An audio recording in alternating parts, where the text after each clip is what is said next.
保安處理搭棚工程、工棚程序。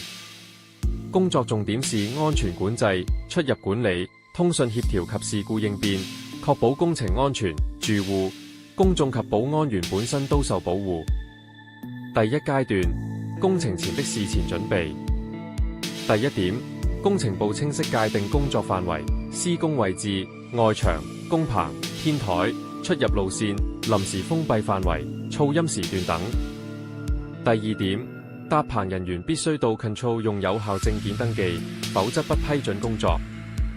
第三點，須確認客務處是否已貼出通告，說明搭棚工程日期、時間、受影響位置。如沒有，須立即提醒客務處預備。第二階段，搭棚工程進行中。首先，工程人員必須穿戴個人防護裝備、安全帽、安全鞋、反光背心等。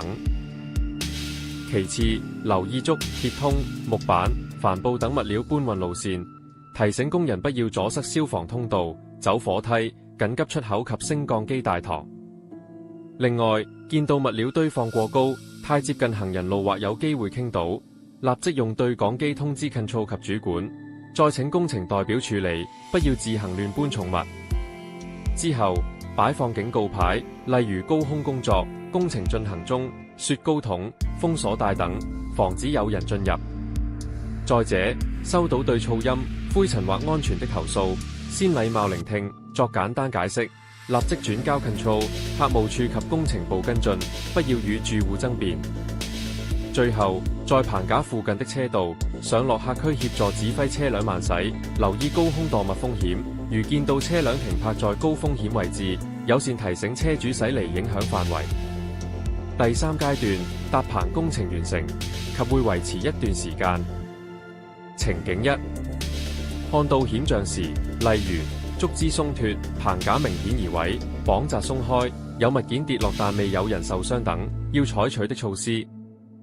通知 Control 及主管，說明位置、情況，主管立即通知工程部及客務處，即時封鎖危險範圍，勸阻行人不要靠近。之後等工程部到場檢查，準確記錄時間線、發現時間、報告時間、救援到場時間及所見情況，拍照存檔。情景二，發生受傷或嚴重事故時，通知 Control 及主管，說明搭棚工程位置、棚架懷疑倒塌風險或火災、受傷人數等資料，在安全情況下協助疏散附近行人及住戶，指引救護車及消防車進入合適車道和上落點，保持通道暢通。準確記錄時間線、發現時間、報告時間、救援到場時間及所見情況，拍照存檔，記錄 Incident Report。